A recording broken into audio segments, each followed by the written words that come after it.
Emeka Keazor. Yes, I studied law, and, well, let's just do a background on this whole thing. Why did I do what I did? It's not as simple as that. I grew up in a house where my father was a lawyer, a jurist.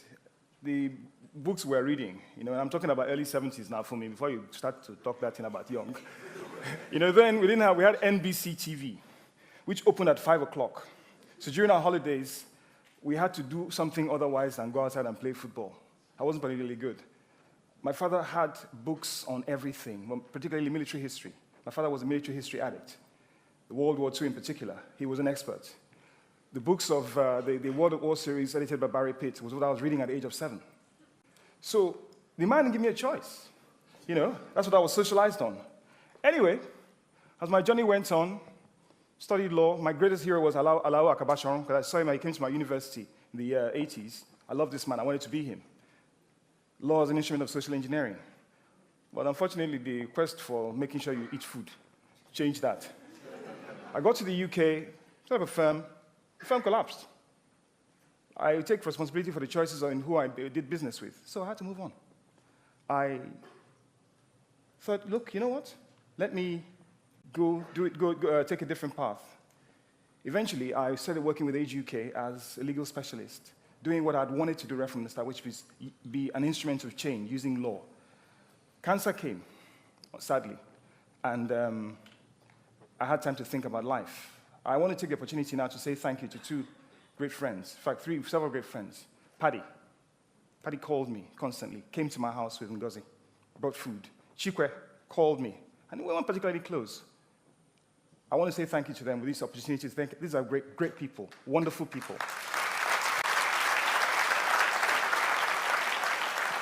Anyway, the title of this talk is Rediscovering Nigeria, Scaling the Walls of Fallacy and Assumption.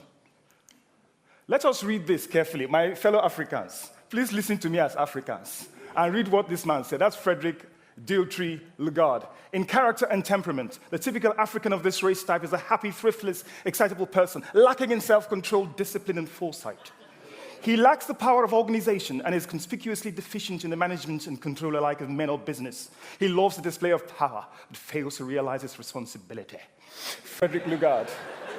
The dual mandate in British tropical Africa. That was his assessment. This is not the first time. This was in 1926. In 1897 or 1898, he had actually written an assessment of Nigerians, nonetheless, in his report, the first report of the Royal West African Frontier Force, the army, the Nigerian army, essentially, which he set up from the remnants of John Glover's Glover Hausas. Let's not go into that. They abuse plenty. But anyway, pocket this. Just hold on to this, okay? Just hold on to this thought. Let's move forward. You know the story about how I thought after, cancer and all that, like, look, man, I'm tired of this 18-hour journeys, 18-hour long day journeys. I want to do something else with my life. So I started writing. I started writing a blog called SAIL 67, Subliminal Codes in Text, which became quite popular because lots of people were plagiarizing my work and claiming it as their own. I won't call names. But they were. And I was meeting lots of wonderful people. I wrote random articles, man, on a group called the Ace of Cups, the very first female rock band in the world, in the California Bay Area, Denise Kaufman. And if Denise is watching, that girl is all about you. Denise contacted me, and she was like, great article, thank you very much. I mean, she was like, Jan Wenner's girlfriend in the 60s. Jan Wenner was the guy who founded Rolling Stone. And she liked what I wrote, and I wasn't writing about Niger. But then, Lugard's words did not leave me. I said, you know what? What is this all about? Now, one day I was driving with my kids in the car, and then there was one of these phone-ins where you had this right-wing ideologue, BNP heavy, and then it was a black academic in the radio. And then the guy came in saying all kinds of things about black people never contributed anything. Africans in sub-Saharan Africa never contribute anything to world history. Now, I was like, yes, bro, show him, finish him, destroy him. Anyway, the sum total of my brother's argument was this. Do you know I have a PhD in history? I told my kids were like, Daddy, calm down. I said, no, how can I calm down? This man has just finished us. This was a chance. So I said, you know what? It's not about if you feel something about it. As Fela said, if you feel something about it, do something about it. So I started writing. I said, let me go and find out. What exactly is it? What exactly have we contributed? Who are we? In the course of that, a friend said, I started researching like a madman. In my off-work hours, I'd work sometimes till 2 o'clock in the morning. So a friend said, bros, this thing you're doing, why not, not that I'm saying it's not a good thing, why don't you go and do an academic, do this thing, get a PhD or do something. I said, it's true. So I went, and I started, that process. Anyway, after all my work, suddenly they noticed my brother and friend, Obi Asika, the owner of a company called Storm 360, one of the most vibrant, forward-looking entertainment companies in Nigeria, whose company I registered. I was a lawyer that registered it 22 years ago, sitting over a beer and fish pepper soup at Berkeley's bar in Lagos Island. Yes, Obi is listening because he's already tweeted this, okay? Obi was like, after seeing him, he said, Bros, come. I said, yes, what is it? He said, I would like you to write my father's biography. I was like, why? Because you can. Because you can do it well. I said, the older people said, no, because you can do it well. And I started. An incredible journey. A controversial character, but that's more reason why the story had to be told. I went back, I was going constantly to Nigeria. I interviewed Dr. Alex Okweme, Emeka Keazor, and famously, the Balogun of Owu, the general himself. Now, let me just put it this way. One of the most challenging interviews because he's an extremely intelligent man, but a man, very, very strong character. It was a difficult interview, but the thing is, it showed that you can ask difficult questions without offending somebody. And the thing is, I didn't want to be too offensive. I was in his house. Anyway, a Nigerian Nostalgia Project, an online history-based focus group on Facebook. I was a contributor, and eventually I was asked to be part of the process, and did. Farafina, a magazine, called me as a contributor to write, and I wrote on music, African music, music history. I particularly wrote an article on the history of the palm wine guitar, which is one of my guilty pleasures, one of my great loves, which I actually perform. The Guardian newspapers, I became a regular columnist, because obviously my friend, I declined interest. The editor was my buddy, so, but he didn't pay. Anyway, then after all this body of work, then suddenly they sent for me and said, Bros, come home. It wasn't a hard decision, because let's be frank, I'd been through, let's just say, when Tai Solarin, the great teacher, said, may your road be rough, he meant it in my case. And this was a chance to connect with home. My parents were getting old. My two sisters lived abroad. My younger brother was in Nigeria, but was in different times. I said, this is my chance to be home, close to my parents. I was going to miss my kids, but circumstances which I cannot discuss here were such that, well, my kids gave me their permission. They're like, look, we understand. You can go. Anyway, so I went. First thing first, I wrote a book on the history of Nigerian football, commissioned by the Lagos State government and the Nigerian Football Federation with the influence of my good friend Obi Asika. Well received, such that this guy here, Christian Carimbeau, the France international, fell in love with the book. And I said, okay, yes, you can fall in love, but make I take photo so I can use it and be able to buy. Which we did. And the thing is, I was so starstruck. The brother was like, well done, send me some photos, and went away. So when I said, you never have pay now. But anyway, much love. ALHAJI M.D.YUSUF, the former Inspector General of Police, famously, actually, during the time that Fela's house was raided, you might wonder, why would you want to write the biography of such a man? Well, then you should go and read Carlos Moore's biography, of Fela, in which, after that incident, Fela said, I love this man. He was not a corrupt man. He was an upright man, a man of integrity. Without him, the Nigerian police would have committed more atrocities. When he retired, Fela went to his house with a box of a gift he made for him to give. He said, M.D.YUSUF shed tears at the love Fela showed him, even after Fela had lost everything under the auspices of not the police, but the army. Still in progress, an incredible journey, a wonderful man. The Nigerian centenary. Through the auspices of Outsourced Media, which is Obi Asika's company, I was asked to be the consultant historian to the official documentary.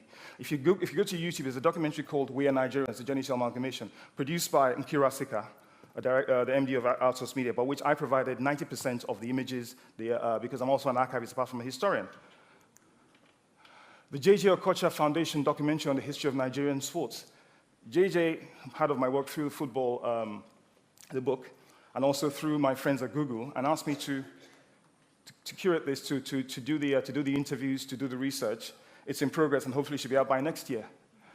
Now, after all that, now man must work, yes. But I can assure, there's a great rock band called the Spin Doctors back in '93, who, when their fans heard that they had gotten a multi-million-dollar deal, they had to come out and issue a denial. We would like to assure all our loyal fans that we're still gloriously poor. I assure all of you that it's a lie. Anyway, after all that, I said, okay. You know what? I still have my personal issue with Lugard. Lugard and I still have our beef. So Let me go back and carry on. So I came up with a concept called the 100 Greatest Nigerians We Never Knew, which essentially was unearthing great gems in Nigerian history. Heroes, real heroes, agents of change, who were never in the limelight. If you ask Nigerians, who are the greatest Nigerians? About Macaulay, Nnamdi Azikiwe, and Sardauna. I said, okay, let's do this thing properly. I unearthed certain small hidden gems, such as the fact that in the beginning of the 16th century, Benin sent a diplomat to the Royal Court of Portugal, Ohen Okun, an Olokun priest, who was on an exchange program with the Portuguese ambassador to Benin, Afonso Daveiro. Ohen Okun, through the port of Ugoton, of which he was a priest, traveled to Portugal, sorry, no vex. I can see some Benin people are here. Ugoton, traveled to Portugal, was greatly respected for his intellect, learned to speak Portuguese, and came back, the very first envoy to a European country from Nigeria. Oba Orogboa, the Oba of Benin. In 1553, when Wyndham, the first Englishman to set foot on Nigerian soil, came to Nigeria, he was taken to Benin and met a king, a dignified king who not only spoke Portuguese, read Portuguese, and wrote Portuguese. He met a well-organized administrative setup, municipal, public utilities, a public utility system, a security system, basically a modern state for the time in 1553. Angelo Soliman, Lord Lugard, I don't know if he's a Freemason. But if he's not a Freemason, his bosses were. Now, Angelo Soliman, a.k.a. Mamadi Make, was a slave taken from present-day Borno State, who grew up in the court of Sicily and eventually became a nobleman in Vienna. He joined the Vienna Lodge and became Deputy Grand Master. And he it was who introduced the practice of scholarship and the study of science into the tenets of the Freemasons. Yes, if you doubt me, go and check the Freemason site. Nana Asmau, the first known Nigerian poetess, the daughter of Usman Dan Fodio, who actively encouraged and promoted the education of women through a cadre of teachers called the Jajis. In keeping with Usman Dan Fodio's requirements that women be educated, so get it into your ears. Usman Dan Fodio did not say lock up women. Women must be educated, and she promoted this. Her poems are still being studied till today. Without warning, because obviously my time's already up, I waffle as usual.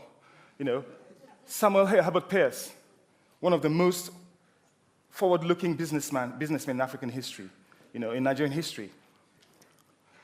Dr. Oguntola Shakpara, brother of the first Nigerian lawyer, Alexander Shakpara, a doctor who was educated in Edinburgh in 1881, who first introduced the practice of using local herbs in medical therapy and actually used it efficaciously in the cholera epidemic of 1918.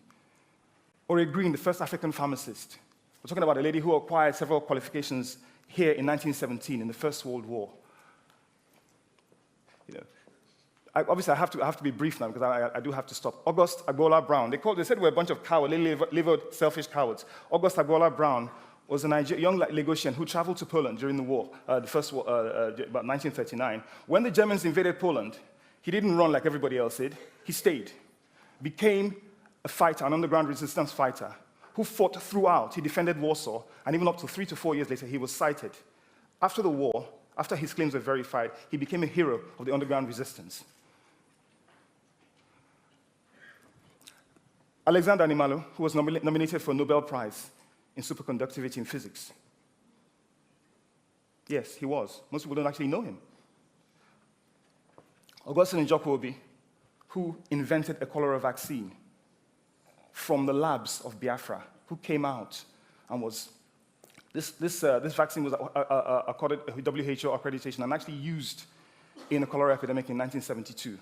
I could go on and on and on. Even one amongst us here is on my list. A young man who essentially emerged from the ashes of Biafra, even though he was actually living in Lagos, came here and brought pride to us by achieving the pinnacle of his profession, by attaining the rank of Queen's Counsel. But then, you guys probably know him, but 95% of Nigerians do not know him. I'm talking about Mr. Oban Sugbe, who is sitting right here in front of us.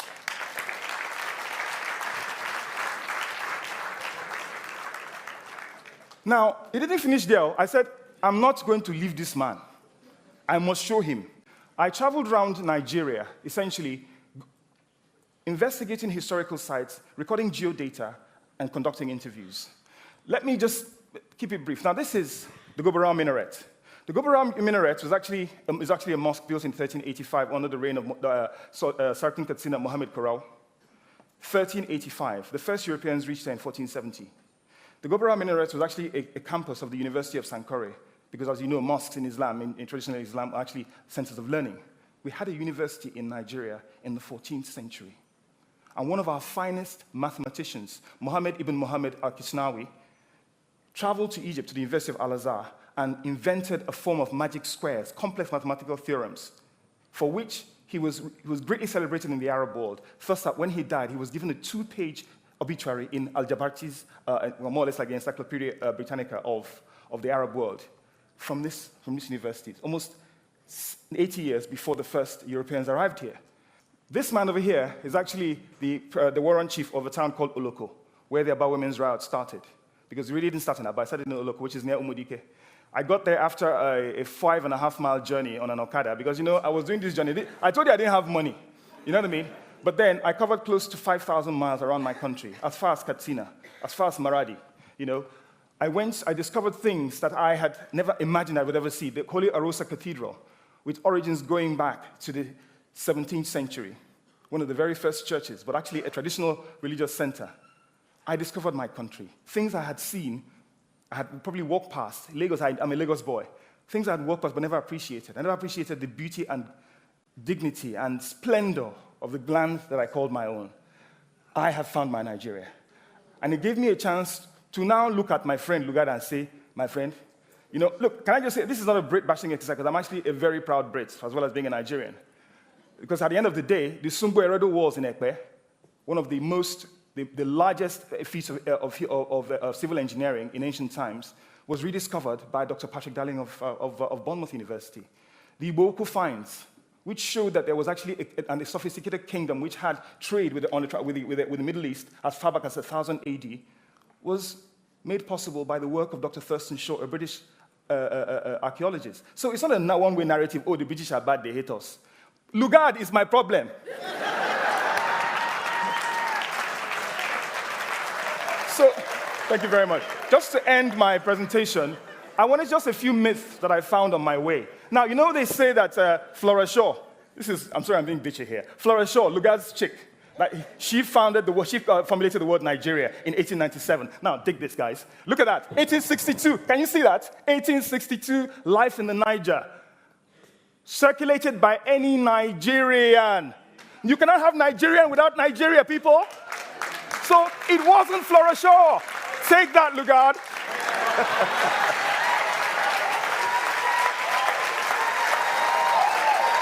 Sorry, I know it's childish. And another thing I found out, which was actually slightly embarrassing to transmit to Abuja, was this. They said the amalgamation took place at our capital, because Nigeria's first capital was actually Zungeru. They said it took place on January 1st, 1914 in Zungeru. It's a lie. It didn't. It took place in Lagos, at the old Supreme Court building where we now have Tinubu Square. This is it. This is a photograph. I'm glad the Honorable Minister has gone. Now, anyway, I had to report back to my constituency, and I spent time talking to children around Lagos in schools, telling them what I had found out. You have heroes, okay? The 419 boys, the fraudsters, the kickback artists are not your heroes. They are heroes who do not have the limelight. Please, leave those people and think about these ones. Now, my friends at Google invited me to launch the 100K Niger Kirk, and they actually invited me to deliver the opening speech, which I did here, as you can see in my traditional chief's hat. Yeah. Anyway, was it worth it? Absolutely. I was at a fair, a charity fair. Some of the kids I'd spoken to ran to me en masse. Hey, uncle, that's the uncle who talked to us. And I took a group photograph with them. Wonderful, wonderful feeling. Loved it. It was a real thing of pride. Also, when Michael Akinkunmi made the design of the national flag, I was invited to speak about his life. And the tears in his eyes afterwards will always stay with me. When I talked about his life, I paid tributes to him. Most importantly, those are my kids. All this is for my kids and their generation. Remember who you are. Because when you re-engage, when you tell a child he's a fool, you tell a child that he can do nothing with his life, that he is useless and has no potential, no hope, he will believe it after some time. If you call me a knucklehead, I'll believe it. Anyway, this is for my kids and their generation. And this is for the struggling African, who the struggling Nigerians who every day battle the odds but still smile. Thank you so much for listening to me.